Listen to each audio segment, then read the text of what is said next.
అయితే ఇక్కడ నేనేమంటున్నాను అంటే, దేవుని కృపని ఎలాగూ దుర్వినియోగపరుస్తున్నారు అంటే పాపము చేయటానికి.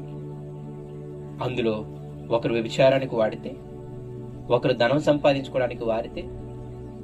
అంటే సంఘంలో ఎలా ఉంటుంది అంటే, మీరు ఎలాగన్నా బ్రతకండి, ఎలాగన్నా జీవించండి, కానీ మీరు ఆదివారం మందిరానికి వచ్చినా, చక్కగా దేవునికి ప్రార్థన చేస్తే, మీరు ఎటువంటి పాపం చేసిన దేవుడు వాటన్నిటిని క్షమిస్తాడు, దేవుడు అధికమైన కృప కలిగిన వాడు అని చెప్పే సేవకులు కానీ, చెప్పే విశ్వాసులు కానీ సంఘములోకి వచ్చి ఉన్నారంట.